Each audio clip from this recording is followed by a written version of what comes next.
Hello, everyone. This is Mr. McGravey, and this is one of, I think, might be the last episode of the 2019-2020 year of the McGravey Group.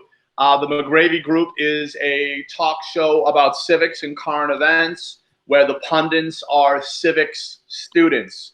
As I said earlier, the student become the master, whatever you'd like to say to that aspect. But I'm thrilled on this gorgeous June day in the last week of school to have these wonderful 8B civics students with me today. They all volunteered and they all feel strongly about what they're going to have to say today. So what I'm going to do is I'm just going to go around the horn and introduce them, and then I'm just going to allow them to say a quick hello. All right? Victoria, could you say hello? Hi. All right, fantastic. McKenna, could you say hello? Hi. All right, great. First time on the show, very excited. David, could you say hello? Hello. All right. Maddie, you are here with your other representative. Maddie, would the both of you like to say hello, please? Hello, and Patches also says hello. Yeah, if you're a viewer of the show, Patches has been on the show on a regular basis, so I'm really glad Patches is here. Okay, a new person to the show. I'm thrilled to have him in. Great civics student. Venkat, could you say hello? Hello. All right, great. And Joshita, you've been on the show many times, but could you say a quick hello? Hi there. Hi. Great. Yasmin, I believe you have been on the show before. Could you say a quick hello? Hi. All right, great. And Patricia, who always goes last but is not going last today. Patricia, could you say hello? Great. And Sean Francis, you've been on before. Could you say hello? Hello. Great. All right, so we're going to start with issue 1, everyone, if that's okay. So I think in a lesson a week ago, I gave this plan to open up the schools in the fall. It is only a proposed plan. The Department of Elementary and Secondary Education released another plan yesterday. I don't know if you saw it, where they were recommending 10 students per one teacher in a class, which obviously means that, you know, normally we have 20 plus kids. There's have to be some severe scheduling going on. Some people are hopeful, some people are optimistic, some people are doubtful, some people are pessimistic. What I would like is, could you just give me your opinion about what, you know, if you had a crystal ball, what do you think is going to happen at the beginning of September? Is it going to be 100% live learning? Is it going to be 100% remote learning? Is it going to be a hybrid of the two? I'd love to hear your thoughts on that. So, Victoria, I'm going to have you go first, and I'm going to mute myself and shut my windows because I hear some traffic outside. So, Victoria, it is all you. Okay, for when it comes to going back to school, I feel that if we continue on just remotely, we'll be missing education, but it'll be very difficult for the school districts to account for all of the guidelines. So if it were to occur, it definitely have to make scheduling changes. But if they change it too much, then it could like interfere with people's lives. I think they'll have to do some parts of it remotely, while others are like smaller classes, and also the classes will probably have to be shorter as well, and that can still cause like gaps in the education. So I'm kind of just waiting to see what happens. Thank you, Victoria. I appreciate that. McKenna, you know, what do you think is going to happen? I'd love to hear what you have to say. So there's been a lot of data in the past saying that like we wouldn't be able to go back to school, and the guidelines are saying that.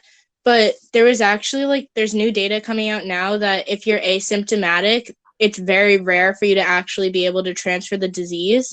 So if you're not if you're sick but you're not symptomatic, you won't transfer the disease most of the time. So basically, if we go back to school, we could go back as long as people are asymptomatic. And if they do get sick, you could always just say, don't come to school like we usually do. Thank you, McKenna. And McKenna, just to kind of piggyback off of what you said, one of the plans is, and this to me sounded like out of a movie, apparently there are going to be medical staff or nurses or administration at the front door taking children's temperatures every single day. So obviously, that goes a lot into what you just said, McKenna. So thank you for adding that. I really appreciate it. David, what do you think? Not what you want, but what do you think is going to happen, my friend? Well, if we have to do like live and remote learning at like the same time, we could obviously do live learning easy. It may be difficult, but we can probably work around it. In remote learning, we've been doing it for like multiple weeks at a time now, so we'll be used to it, and it'll probably be easy to do that too. So hybrid might be easier. All right, David, thank you very much with the experience that we've gone through. That's great. Maddie, what are you thinking about the fall and the schools? I'm honestly not sure what's going to happen because there's so much new information coming in every day. Like McKenna said, that asymptomatic is very rarely spreading, but I'm not sure. I feel like it's unlikely that we're going to have anything close to what we've experienced before in school, but I'm not sure what to think. There's so many different ways it could go. So, Maddie, I appreciate that honesty and that we're all things are changing every single day. So I really appreciate you thinking about that. It's what, June 9th today. We're talking August 20 something, the beginning of September. There's a lot of things that could happen, good or bad, in that time. So thank you. That was very honest, Maddie. I appreciate that. Okay, so then, Kat, my friend, what are your thoughts on this? I think that it's going to be some kind of a hybrid because you can't have everyone in school at the same time. But if it was fully remote, then that would take a lot out of the kids' learning. All right, so then, Kat, the one thing that I saw coming, I think it was a comment from the DESE report, was kids would go 2 days on, 2 days remote, and then they would have one day like we have Fridays now to kind of get everything together. So that would be very interesting to see what happens. Thank you, Venkat. Joshitha, what are you thinking about in the fall? What do you think is going to happen? I definitely think that it might end up being a hybrid of stuff of sorts, because I know like all around the world, kids have started going back to school, and like in Japan, New Zealand too, I think, and they've definitely been able to make it work with all the social distancing. So I think we definitely have a chance of going back to school, like live learning, but we might have to end up like switching back to like remote learning every so often. Just okay, great. Thank you, Joshitha. I will say that if there's any live component whatsoever, this is only me speaking. I'm not speaking for the principal, and I'm not speaking for the 8B team teachers. But if there is some type of live thing allowed at NAMS, in my opinion, I would love to have all of you come back in small numbers to C106, and just, I don't know, have a reunion or a party. I mentioned taking a picture of you all as year one of the pilot. That's still going on, to put you in that framed photograph that will always be in C106. So I'm not blowing that off. I'm definitely thinking about that. But obviously, I'm very optimistic that we can all be together in some capacity again. All right, thank you. Yasmin, what are you thinking? What do you think of all of this? And you just got to unmute yourself, Yasmin. Sorry, we're so used to muting ourselves. No worries. My bad. No worries. Don't worry about it. I agree with Maddie. I do think that when we go back, it's definitely not going to be completely normal. And the idea of having 10 kids in a classroom sounds smart, because I feel like having 20 kids going all back to school in early September just doesn't really sound that smart. So whatever happens, like with new information that's going to come out, like plans are going to change, and who knows, maybe we're just going to go back to school like online. I hope we do get to go like to high school and stuff, but we'll see No. what happens. I agree. I agree. Just to kind of piggyback off of what Yasmin just said, we did our move up day video for the incoming students, and it was awkward. It was weird not being in the cafeteria for move up day, and I can't imagine starting off the year or spending a significant amount of time at the beginning of the year without having met my students. At least I had the knowledge base of knowing you all, and that would be strange. So Yasmin, thank you for bringing that up. I really that was some interesting thoughts. Patricia. Well, one of the things I think I really want to have a live learning, but most likely in the beginning of the school year, we're probably going to start with remote learning. But I think we're going to slowly transfer into live learning because, like in other countries, like France, for example, is going to live learning. And if we can figure out like what we should do in order to make sure like each student's safe, which is like our priority, then we should start going back to live learning so that more education can be given to these students. Thank you very much. I'm glad you mentioned France. One of my best friends, Mark, he has 2 kids in France and they're back. I have another friend that lives in Norway, Gareth, and his kids all went back to school maybe 5 or 6 weeks ago. But obviously, not so much France, but when talking about Norway, he lives in a small little Nordic village. So it's not like North Andover. My friend who lives in France is also out in the mountains, as opposed to us being in North Andover. Thank you, Patricia. Sean, you're going to wrap this topic up, my friend. All right. I hope we all go back to live learning in September, but I think we'll have some sort of like a hybrid learning, but it'll slowly throughout the year shift into live learning again. Thank you, Sean. Okay, so the next topic that I want to talk about is obviously one that's controversial. It's one that's very emotionally charged.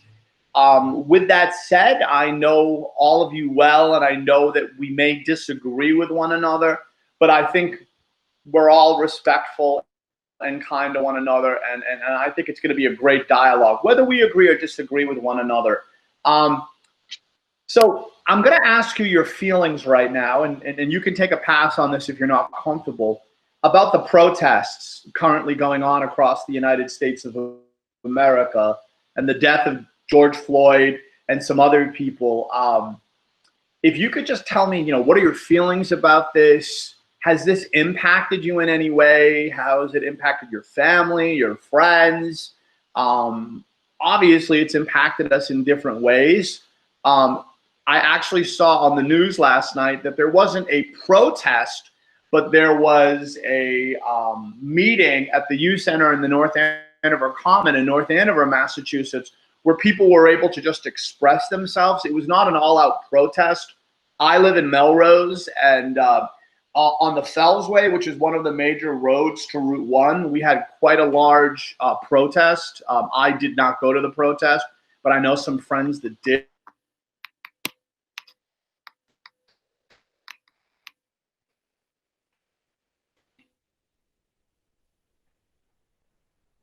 With the protests, obviously the death of George Floyd, and how is this impacting you? What are your feelings? I know this is not an easy question, but we are in a small group, so I think I'm interested to hear what you have to say. And frankly, that's why I kind of put this together, based on the comments that a lot of you gave me on a Google Meet post that I did last week. All right, Victoria, you got to tackle it first, so I appreciate you going first.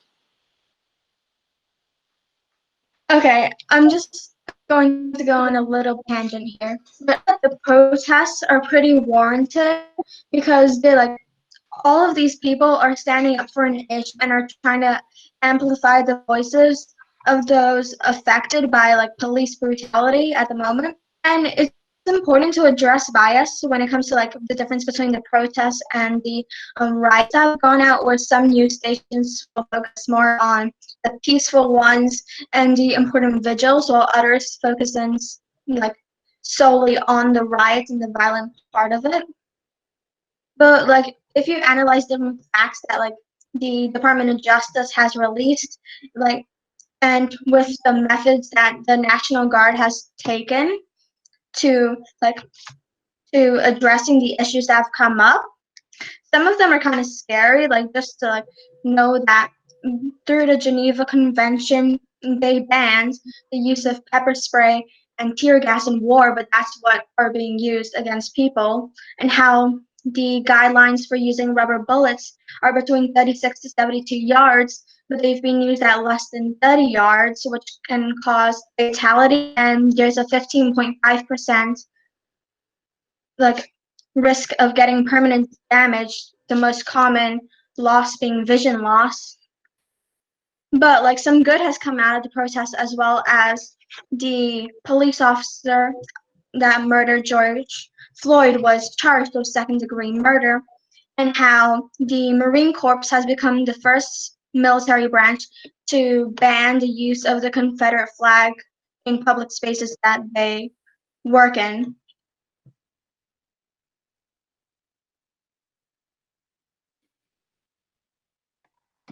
My bad. I'm sorry.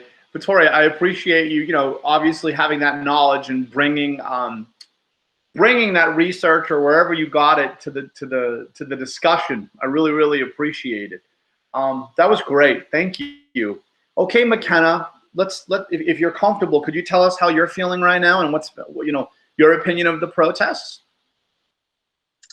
Yes. So George Floyd, it was really sad what happened, but it happens, I would say often, but it doesn't happen often. It's an isolated incident and people are making it out to not be that. It's happened before. George Floyd was a criminal, actually. Like, everyone's pulling him up as this martyr, and I support it, but like, you're putting up this guy that held a gun to a pregnant woman's stomach and then robbed her as a martyr. Like, there's better martyrs, and they've ended up killing like people that were really good people that like did so much good for this country, and they've ended up killing them, and apparently their voices don't matter anymore either. So I'm with it, but I think that it's gone too far at this point. Okay, great. So obviously Victoria brought in some research and McKenna is bringing in research. I just want us to just know that we're not here to debate one another. We're not here to say, where did you get this from? Where did you get that from? We're really not here to doubt one another. We're just going to state our opinions. So obviously, if you hear something, whether it's for or against the protests, and it hits a nerve with you, or it may bother you in some way, we're going to be respectful to everyone. We're going to let everyone talk, and we're going to keep this some great civic discourse. And I think we'll leave it at that. All right. So thank you very, very much. Okay, David, what are you feeling right now? What do you think about the protests? The protests, they've been going on for a couple weeks, and some of them, mainly most of them, are peaceful, but some, they have gone a little too far. They have blocked highways, and they block cars from going down the highway. The riots are the complete out of control thing, and they've gone really way too far with them. And I know George Floyd, he did die, but it doesn't happen often, as McKenna said, and you gotta calm down about it. They really do. So you're talking about, I think what you're talking about is the death of someone that's tragic, but you don't want it to lead to more deaths, correct? Yeah, people are getting injured because other people, I've seen videos of a person literally taking their car and ramming through a crowd through all this, and it's not good. It needs to stop. Obviously, this is, and I can tell by everyone's voice, this is a very emotionally charged topic, and you're all talking about it very appropriately. So thank you, David. Okay, Maddie, do you want to share your comments on what's been going on in the country? Yeah. So I agree with people on different parts of this, and I do think that people doing violence in the name of what I believe to be a good cause isn't okay. like looting and burning down buildings, that's not okay. Even if it is because of this major issue, that doesn't mean that people have the right to do this. And I think there has been a lot of wrongs done on both sides, people who are protesting and by the people who aren't. And I think that people need to, I don't know, I just feel like people need to peacefully protest, and I know most of them are, but the few that aren't are really getting out of hand and out of control, and I really think that peaceful protests are more effective because I feel like the few that aren't are really ruining what the people are trying to protest for, and it's showing it as this violent, like, crowd raging, and it's really undermining the cause that the peaceful protests are striving for. Thank you, Maddie. Thank you very, very much. Then, Kat, would you like to comment on this question or this, how you're feeling about this? Yeah, so I think that the peaceful protests are okay, but you've got to be careful to maintain the guidelines, and the riots, they're just out of hand. Okay, great. Thank you very much. I appreciate that. Joshita, would you like to comment on what's been going on in our country? Yeah. So, like, while I understand why people are protesting, it is really unfortunate that George Floyd had died with the knee to the neck thing. But the knee to the neck technique isn't new. It's actually used by police when they have to deal with like extremely strong, hefty people, or like they have to control someone who's under the influence of drugs at times. And also, people are also forgetting the reason why the police got involved. It's because George Floyd, like he went to a shop, I don't know what he was trying to buy, but he had paid with fake money. So that's the whole reason why. So like it's very unfortunate that he died. And also the protests, while they've been mostly peaceful, it is kind of sad that like in the name of like change, they've been looting stores for it. And I've also found it kind of weird that people want to disband the police. Like while there can be like inherent like bias at times, the police have actually been have been very helpful at times, and trying to disband the police is a bit of like a not that great idea. Great, and that's something that's come out in the past couple days, and that is definitely something, Joshita, that is very, very controversial. Even Mayor Marty Walsh in Boston made some comments that were offended many people. So thank you very, very much. Yasmin, what are you thinking about all of this? What are your feelings? It's an emotional time. I can tell by everyone's voice.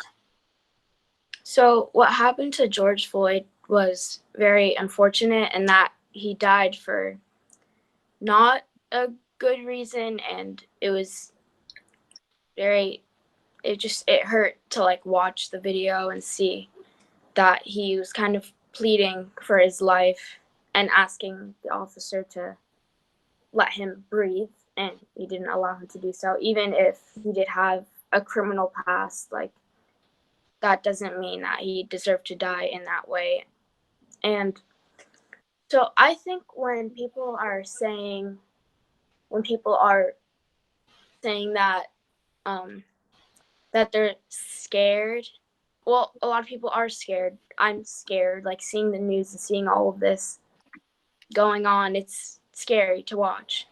But people are angry. Like this has been going on for a long time, and it's not uncommon. I think that it's not uncommon for these, like, I think it's not uncommon for police to hurt people of color just because of their skin, and that the police system needs to change. And yeah. Thank you very much. Thank you very much. So obviously we're all over the place, and we're talking about a wide variety of topics, and everyone's doing a really good job of respecting everyone's opinion and having civic discourse. So Patricia, would you like to comment on this, please? We'd love to hear what you have to say. I mean, obviously, what happened to George Floyd shouldn't happen to other people because that's police brutality. I think that police brutality, it's going to be on some level, obviously, the police, because if someone actually done something bad, they have to be brutal to them. Well, not brutal. That's not what I mean. I messed up. Oops. Not brutal, but like they have to be reactive. They have to be yes. reactive. But approaching it from another topic, I don't support the riots that are happening because you have to think about the small businesses that people that have nothing to do with the cops or George Floyd, they shouldn't be involved with like the attacks. And it's a shame because you're seeing these people like who mostly have nothing because of other people who just need to riot for what they believe in. But also, this is kind of going back to COVID. I've been like seeing some stuff, like we're not going too political about it, Sure. but obviously people are like saying with Donald Trump blaming COVID cases rising because of the protests, and I've been seeing tweets about it. It's tenuous, but it's not, he's technically right because all of us, not all of us, but people protesting are mostly avoiding social distancing because they're being near each other for what they believe in. And it's not like I don't support the protests, but we can't just blame Donald Trump for saying something that's actually happening. Great. Thank you, Patricia. I appreciate that. Sean, this has been a very, I've just gotten so much perspective from all of you on this, and I really appreciate everyone speaking. Sean, would you like to wrap this up, please? Yeah, I thought the death of George Floyd was horrible. What happened to him? Where he was kneeling on his neck and he was pleading for his life, but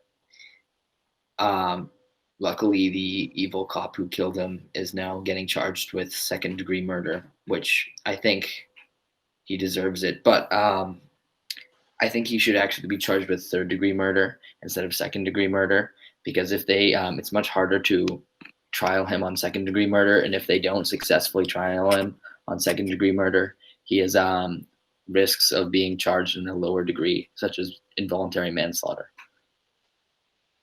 Great. Thank you, Sean. Thank you for bringing your perspective into this. So we've spent a year learning civics. We've learned about local. Mr. McGravey, excuse me. Say it again. Is it okay if I add something to the previous conversation? Do you want to comment on what someone said, or what did you want to do, Victoria? For like, it's just like not anybody specifically, but like the idea that it happens, like it's like a isolated case, not very accurate, but it's just and the protests weren't happening just for George Floyd. They were happening for the other victims of the week, some which were completely, they weren't even like armed at all. Like there's a case of Breonna Taylor. She was murdered in her house. She had no criminal record, and they were like, they didn't give her any warning at all. Then there's also the case of Mohammed Arbery. He was just running, and as well he was not armed. And so they aren't just protesting for George Floyd, who did have a criminal record. They were like protesting for like police reform, and not even the entire disbandment, but just the reform to try and get justice for the other deaths as well. Okay, all right, Victoria, I appreciate you bringing in some clarifications, and I appreciate that. So thank you, and that was very respectful. I appreciate that. So getting into the next issue, we've spent a year in civics. Obviously, we've been learning a lot about civics, and one of the goals of the civics course is to apply civics to your lives and make it relevant.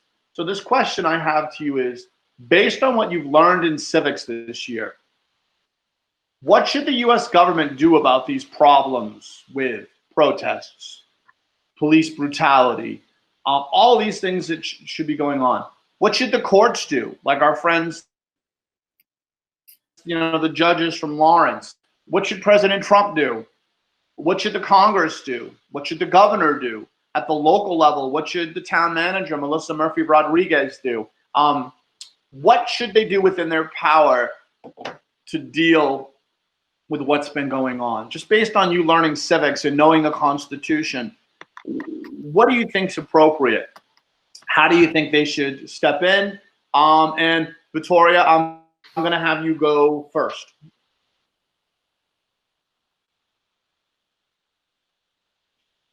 Can you hear me, Victoria?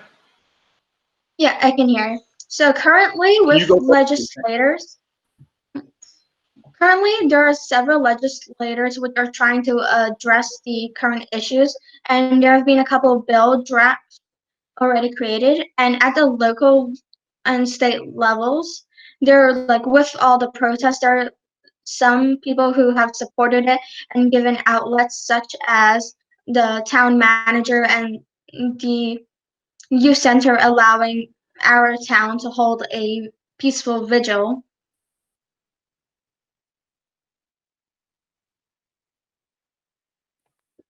Thank you very much. Thank you very much. McKenna, what do you think the government should do about this, in your opinion? In my opinion, I think that it was a bad incident, and he definitely deserves to be charged, and the protests can happen, but I think that they're going too extreme and stuff. Like, the protests need to stop if we ever want to get out of quarantine and if we ever want to return to normal, because the cases will just continue to rise unless we stop it, and we want to get out eventually. Like, we have lives, they have lives, but they're just like taking it away. And I think that some of the protesters, sure, the peaceful ones, don't charge them, they're good, but like, if you're looting and rioting, yeah, why not charge them? Like, I get that it's for a purpose, but you're like destroying other people's property. There's so many stories of small businesses that have been hurt by this, that like can't get back off the ground because of this. They're done for, and that's how they make their living. Great. Thank you, McKenna. I appreciate that. And you talking about social distancing or not social distancing is on the minds of many people when they watch these protests. So thank you very much, McKenna. David, how do you think the government at any capacity should deal with this? Same as McKenna said, they should really charge the people who are doing all this terrible things. Burning down buildings, killing people sometimes, and hurting people. Peaceful protesters, they should just be fine. They've been peacefully protesting. They haven't been doing anything wrong. But the way they should handle it is mainly through surveillance and watching them do it. If they do it, charge them. If they don't, leave them be. They didn't do anything wrong. Yeah. So Maddie, what do you think? I think that the peaceful protests should definitely be allowed. The way things are, there should be more measures taken in place to make sure that they are social distancing, just so the virus doesn't continue to spread. But I think that the riots, as I said, I feel like they should be charged with the crimes that they're committing. But I feel that tear gas and rubber bullets shouldn't be used, because that's horrible methods of doing it. And I feel like they should just be arrested if they're actually committing crimes, and if not, they should be allowed to protest peacefully.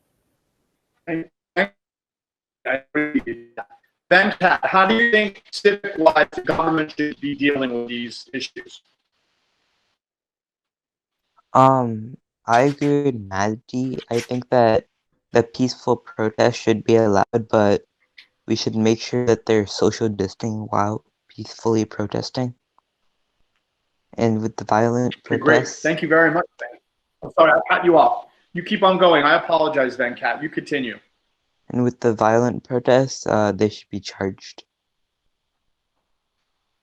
Great. Sorry for cutting you off there, Venkat. I apologize. Yasmin, you're a student of civics, so how should the government deal with this? Talking about the rioters that should be getting charged, I've heard way too many stories of peaceful protesters who have been getting arrested and being put in the back of trucks and being driven to basically far away from their homes. And they've been arresting a lot of people who have been peaceful, but I don't think they're really paying attention to who they've been arresting and who they've been charging. And they should really look into it more, and they shouldn't just arrest whoever's on the street during a riot. And for making an actual change, I think that they should look into police records because, for example, the officer who murdered George Floyd, he had other incidents, like racist incidents in the past. And they should really just look into like all the officers and make sure that they don't have any incidents like such as the officer who murdered him. They should just look into it more because I feel like they're not paying attention. Yeah. Great. Thank you very, very much. Patricia, what do you think the government should be doing about this? So I definitely agree with Yasmin that there were so many like peaceful protesters that have been arrested for like no reason. And I think we should keep account that people are rioting, but it's getting a lot of innocent people in trouble. And also for government, I think we should just keep close activity with the police because you don't know when there's going to be another attack. You never know what's going to happen. And we should just keep close eye on all of these people. Thank you. Sean, you want to wrap this up? This will be the last thought on a very emotionally charged topic. Yeah, I agree with the government's decision to charge the guy who killed George Floyd with murder, and yeah, I think the riots should have stopped, and I agree with the peaceful protests. I think they have a right to peacefully protest. That's in the First Amendment, and yeah.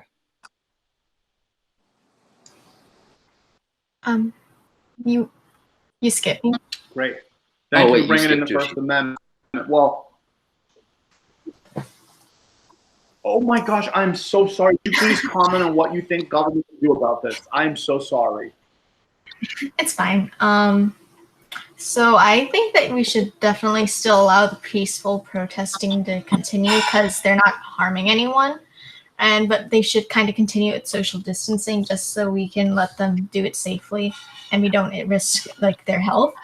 I definitely think the people that have been like rioting and looting in the name of social justice should definitely get arrested or like some action should be taken. I also feel like we could put in protection for like the small businesses that have been like lost their livelihood and like have been damaged by the like riots. Because it's not fair for them to have their like livelihood ruined and like in the name of social justice. Excellent. Oh, I'm so glad you chimed in and said something, Joshita, because it's great that you were adding to this, and I really appreciate it. Okay, so obviously we are going on almost 40 minutes now, so this is definitely going to be one of the longest McGravey groups, which is great. So I'm just going to kind of wrap things up with just I'm going to throw you a whole bunch of questions. You can deal with as many or as few of these as possible. And this will be the last point that we'll be doing together.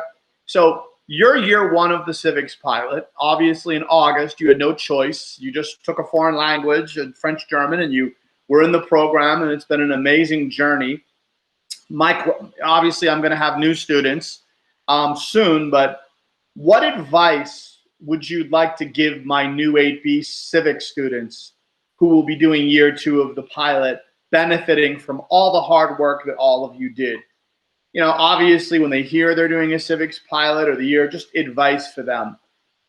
Secondly, how would you like to continue being part of the civics pilot? If you'd like to be part of the civics pilot, how do you think I could keep you all staying in the pilot and not just say bye and not have you come back?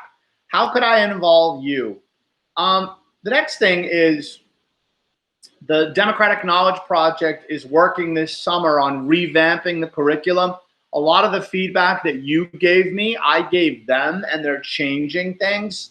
For example, Unit 1, the identity unit, is going to be much shorter than it was with all of you. Another thing is the video game is going to be played down a little bit. And there is also going to be more of an effort to have more interactive lessons. So how do you feel about changes to the program? It's going to look different than when you were in the pilot. And then the last thing that you'd like to touch upon, if possible, was you didn't get to do a civics action project. You did one light. But if you were to do one, if we didn't have coronavirus, what issue do you think you would have approached? Or what issue do you think you might want to move on going forward? So just to kind of recap any of those, what advice do you have for the new civics students that are in the pilot? How do you feel about Harvard working this summer about changing things? And I'm going to be working at Harvard this summer as well with them. And number three is obviously, what do you think about a civics action project? If you were to tackle one, which one would you have done? So you can touch all or one of those when I have you go. Victoria, would you like to tackle any of those?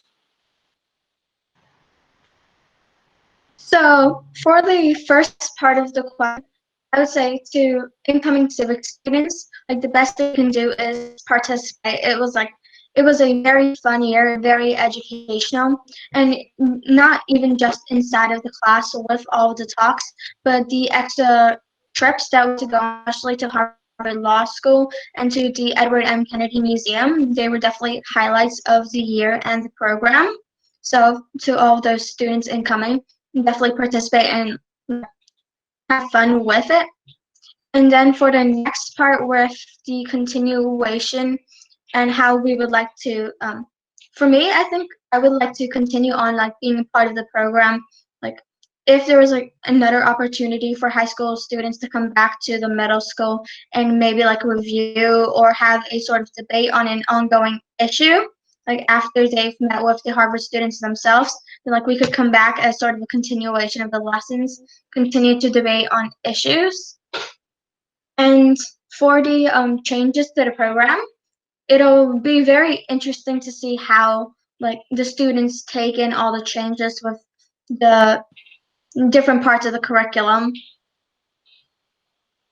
Great, thank you so much. And I love that idea, Victoria, of you all coming back to my classroom. I know you didn't get to do Civics Day, but normally in June I do Civics Day. And what I would do every year is I'd bring maybe 15 North Andover High School people back, and I would give them passes, and they wouldn't lose any credits. It would be an excused absence. So Victoria, I love that idea, and I'll work with the high school to try to accomplish that, because I think you all could sell these lessons a lot better than I can, to be honest. Okay, McKenna, would you like to touch any of those?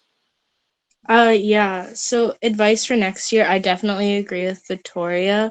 I definitely think participating is the best way to go, because I've always been pretty vocal in class, I think, and it was always really fun for me to express what I was saying and listen to what everyone else was saying, and it's definitely a lot more fun if you do that. Also, for continuing it, I would like to come back too, because I think it would just be fun to see what happens next year and in the years coming, and what people are doing and how the program's changed, and that would just be really cool. I think that's it. Great, that's great. McKenna, if you don't mind, I'm gonna, you said that you were definitely involved in the class. McKenna, sometimes when people don't have the same opinion as other people in the class, it's very intimidating to want to speak out and not, not to embarrass you, McKenna, but there were a couple instances where you were not necessarily the majority opinion, and it was great for you to come forward. So what would you say to one of my new students who are in my class that don't want to speak? what would you say to them if they were a minority opinion, as someone who was once in those shoes? If you don't have like the majority opinion, don't feel the need to change your opinion or to pretend that like you fit in with everyone else. Stick out, because your opinion, it might actually help put perspective into some other people's like ideas and like what they're thinking. And something you say they might think, oh, I agree with that, or oh, I disagree with that, and it might like help you figure out like what you're doing. And I've just always done that because I always thought it would be important to the class. Great, thank you, McKenna. And for my new students, I'm thinking of when we were debating young people given the right to vote. I very naively thought that it was going to be like 99% of my students, and I was so wrong. And it was so great to hear those different perspectives, and it inspired me to want to bring in a speaker, Senator Tarr, who was not in support of it. So it made the class so much better. So thank you, McKenna. I appreciate that. Sorry to put you on the spot. David, what are you thinking? Advice, changes, kids coming back? What is your opinion, David? Advice to give, yeah, obviously participate. Maybe literally actually bring in paper and write everything down. Everything in civics is important and probably can help you later in life. Changing stuff around, yeah, I'm fine with that. It might be easier or just as hard as what we had, but it's just trying to make them understand civics in an easier way. And with bringing us back, if we are doing stuff live, that might be very easy. But if we are doing stuff remotely, that's probably even easier. Just bringing on like the Mr. McGravey group again, like Amen, the David. oldies. That's awesome. Like the oldies. So you guys, welcome back. I mean, you guys could even teach one of the lessons. I mean, that would be pretty awesome, David. That's really, really cool. Thank you so much. Okay, and you bring up some really good points, and I appreciate that. And as far as it being easy or hard, I mean, I have to be honest. I think it's going to be the most challenging for all of you because we never did it before. And I think each year the program is going to get easier and easier because of the students who tested out the lessons. So thank you, David. Okay, Maddie, would you like to touch any of those topics? Yeah. For advice to new civic students, you kind of touched on this earlier, but don't be afraid to speak your opinion, especially if it's different, because it makes classes so much more interesting and it adds so much more perspective. And like me and McKenna, we would disagree a lot, but it was always very interesting to hear her side and to help that affect my beliefs by seeing her perspective. For coming back to NAMS and being part of the civics pilot, I would love to come back. I really enjoyed being in civics, and I'd love to come and help again in the future in whatever way that might be. For changing the curriculum, I think that will be really good to be able to change it and adapt it based off of what was an issue this year and what could be better. And yeah. Great, Maddie. Thank you very much. That was great. Thank you so much.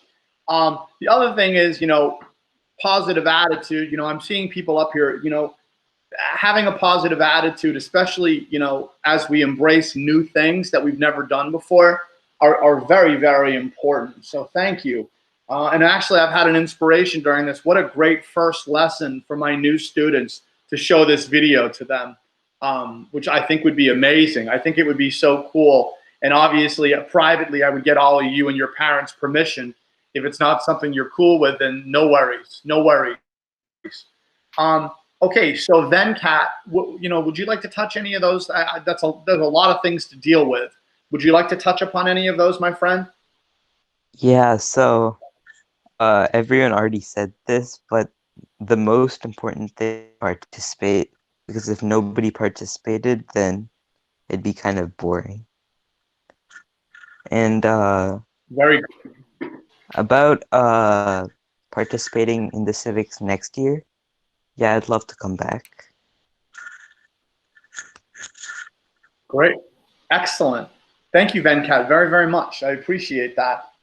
Yasmin, would you like to touch on any of those?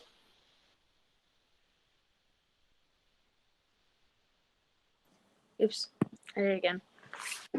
So I agree with what everyone's been saying. You should try your best to participate, even though I feel like that's easier said than done.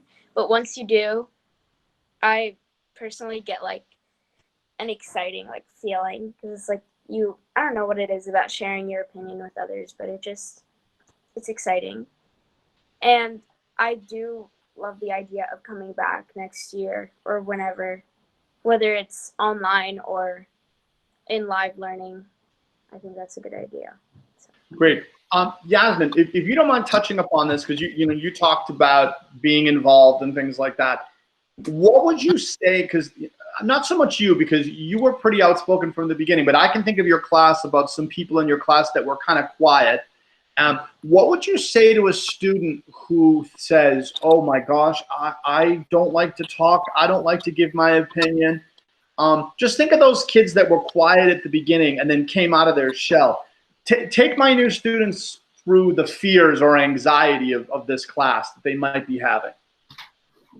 So at first you might think, oh, what if someone doesn't agree with me, or what if I like mess up? But literally, if you're an 86, you would know that we used to mess up all the time.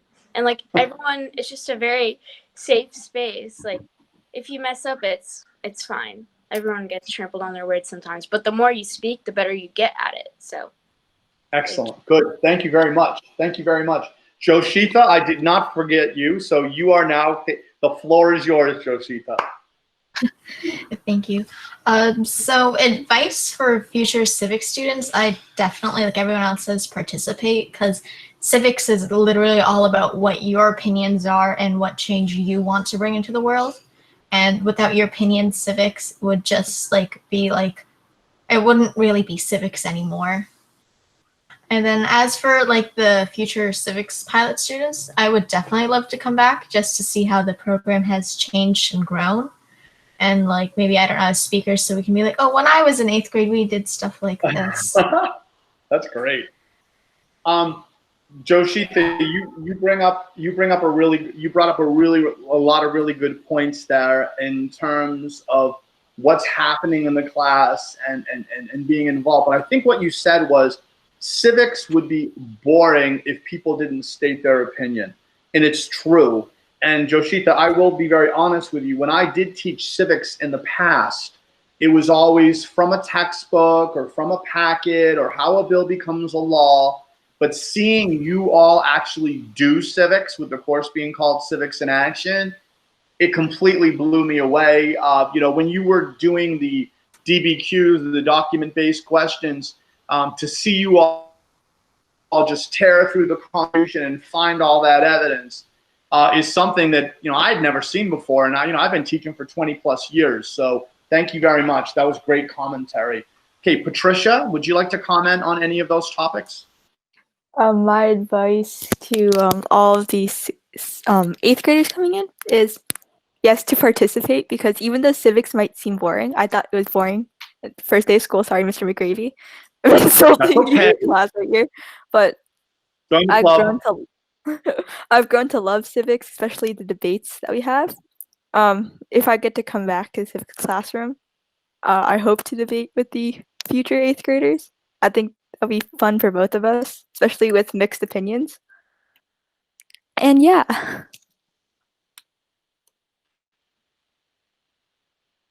That's awesome.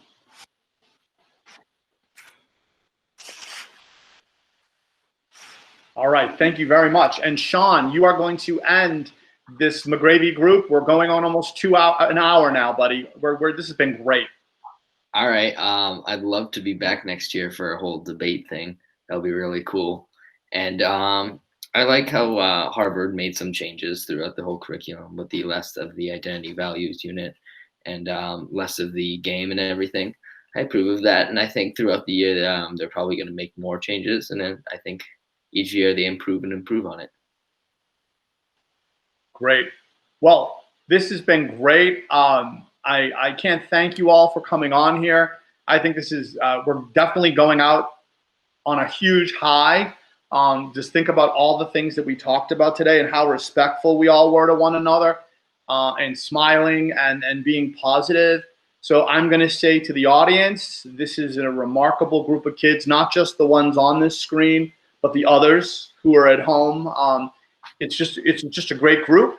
And to my students here and to my students watching, I will see you all at the parade on Friday. So thank you all very much. I'm going to. Well, that ended abruptly. It's still recording. But it's still recorded. What? You stop it. I hit the wrong button, so thank you. Sorry about that. I hit the wrong button. My button was jammed and I hit it, but I came back really, really quickly. So what a great way to end. So talk about not being afraid to make a fool of yourself. Look what I just did there. All right. So what I'm going to do is I am going to now stop the recording and not leave. And I want to say thank you all to my guests. Thank you all very much.